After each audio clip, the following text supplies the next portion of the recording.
Then Jeroboam fortified Shechem in the hill country of Ephraim and lived there. From there he went out and built up Peniel. Jeroboam thought to himself, the kingdom will now likely revert to the house of David. If these people go up to offer sacrifices at the temple of the Lord in Jerusalem, they will again give their allegiance to their lord, Rehoboam king of Judah. They will kill me and return to King Rehoboam. After seeking advice, the king made 2 golden calves. He said to the people, "It is too much for you to go up to Jerusalem. Here are your gods, Israel, who brought you up out of Egypt. One he set up in Bethel, and the other in Dan." And this thing became a sin. The people came to worship the one at Bethel and went as far as Dan to worship the other. Jeroboam built shrines on high places and appointed priests from all sorts of people, even though they were not Levites. He instituted a festival on the 15th day of the 8th month, like the festival held in Judah, and offered sacrifices on the altar. This he did in Bethel, sacrificing to the calves he had made. And at Bethel he also installed priests at the high places he had made. On the 15th day of the 8th month, a month of his own choosing, he offered sacrifices on the altar he had built at Bethel. So he instituted the festival for the Israelites and went up to the altar to make offerings. 1 Kings 13. That same day the man of God gave a sign, "This is the sign the Lord has declared, the altar will be split apart and the ashes on it will be poured out." When King Jeroboam heard what the man of God cried out against the altar at Bethel, he stretched out his hand from the altar and said, "Seize him." But the hand he stretched out toward the man shriveled up, so that he could not pull it back. Also, the altar was split apart and its ashes poured out according to the sign given by the man of God by the word of the Lord. Then the king said to the man of God, "Intercede with the Lord your God and pray for me that my hand may be restored." So the man of God interceded with the Lord, and the king's hand was restored and became as it was before. The king said to the man of God, "Come home with me for a meal, and I will give you a gift." But the man of God answered the king, "Even if you were to give me half your possessions, I would not go with you, nor would I eat bread or drink water here. For I was commanded by the word of the Lord, you must not eat bread or drink water or return by the way you came." So he took another road and did not return by the way he had come to Bethel. Now there was a certain old prophet living in Bethel, whose sons came and told him all that the man of God had done there that day. They also told their father what he had said to the king. Their father asked them, "Which way did he go?"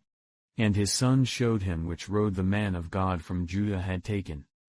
So he said to his sons, "Saddle the donkey for me."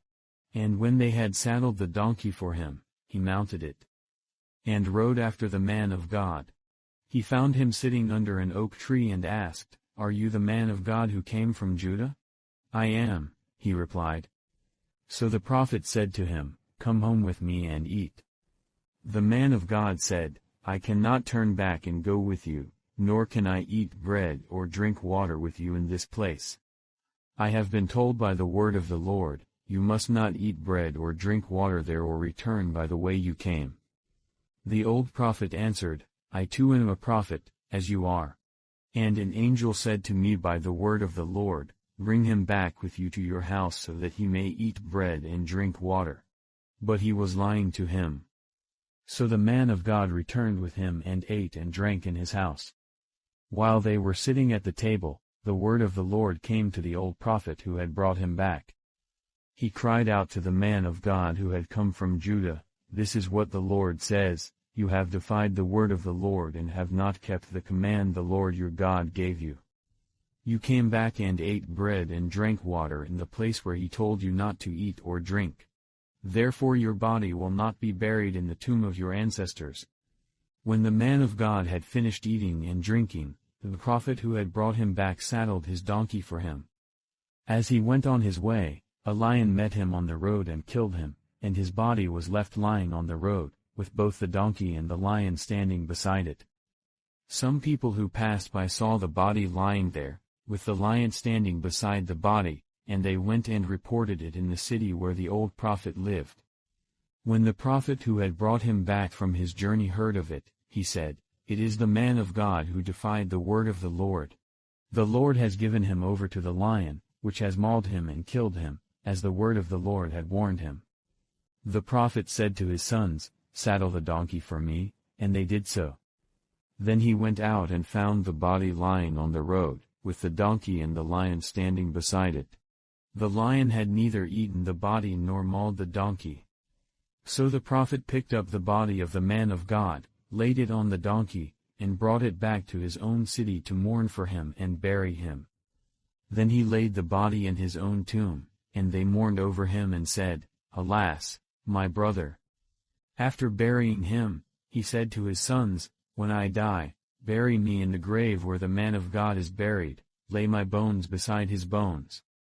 For the message he declared by the word of the Lord against the altar in Bethel and against all the shrines on the high places in the towns of Samaria will certainly come true. Even after this, Jeroboam did not change his evil ways, but once more appointed priests for the high places from all sorts of people. Anyone who wanted to become a priest he consecrated for the high places. This was the sin of the house of Jeroboam that led to its downfall and to its destruction from the face of the earth. 1 Kings 14. At that time Abiah son of Jeroboam became ill. And Jeroboam said to his wife, "Go, disguise yourself, so you won't be recognized as the wife of Jeroboam. Then go to Shiloh. Ahijah the prophet is there, the one who told me I would be king over this people. Take 10 loaves of bread with you, some cakes and a jar of honey, and go to him. He will tell you what will happen to the boy." So Jeroboam's wife did what he said and went to Ahijah's house in Shiloh. Now Ahijah could not see, his sight was gone because of his age. But the Lord had told Ahijah, "Jeroboam's wife is coming to ask you about her son, for he is ill, and you are to give her such and such an answer. When she arrives, she will pretend to be someone else." So when Ahijah heard the sound of her footsteps at the door, he said, "Come in, wife of Jeroboam. Why this pretense? I have been sent to you with bad news. Go, tell Jeroboam that this is what the Lord, the God of Israel, says, I raised you up from among the people and appointed you ruler over my people Israel. I tore the kingdom away from the house of David and gave it to you, but you have not been like my servant David, who kept my commands and followed me with all his heart, doing only what was right in my eyes. You have done more evil than all who lived before you. You have made for yourself other gods, idols made of metal. You have aroused my anger and turned your back on me. Because of this, I am going to bring disaster on the house of Jeroboam. I will cut off from Jeroboam every last male in Israel, slave or free. I will burn up the house of Jeroboam as one burns dung, until it is all gone. Dogs will eat those belonging to Jeroboam who die in the city, and the birds will feed on those who die in the country. The Lord has spoken. As for you, go back home. When you set foot in your city, the boy will die. All Israel will mourn for him and bury him. He is the only one belonging to Jeroboam who will be buried, because he is the only one in the house of Jeroboam in whom the Lord, the God of Israel, has found anything good. The Lord will raise up for himself a king over Israel who will cut off the family of Jeroboam. Even now this is beginning to happen. And the Lord will strike Israel, so that it will be like a reed swaying in the water. He will uproot Israel from this good land that he gave to their ancestors and scatter them beyond the Euphrates River, because they aroused the Lord's anger by making Asherah poles. And he will give Israel up because of the sins Jeroboam has committed and has caused Israel to commit. Then Jeroboam's wife got up and left and went to Tirzah. As soon as she stepped over the threshold of the house, the boy died. They buried him, and all Israel mourned for him, as the Lord had said through his servant the prophet Ahijah. The other events of Jeroboam's reign, his wars and how he ruled, are written in the book of the annals of the kings of Israel. He reigned for 22 years and then rested with his ancestors. And Nadab his son succeeded him as king. Psalm 78. My people, hear my teaching, listen to the words of my mouth. I will open my mouth with a parable, I will utter hidden things, things from of old. Things we have heard and known, things our ancestors have told us. We will not hide them from their descendants, we will tell the next generation the praiseworthy deeds of the Lord, His power, and the wonders He has done. He decreed statutes for Jacob and established the law in Israel, which He commanded our ancestors to teach their children. So the next generation would know them, even the children yet to be born, and they in turn would tell their children. Then they would put their trust in God and would not forget His deeds but would keep His commands.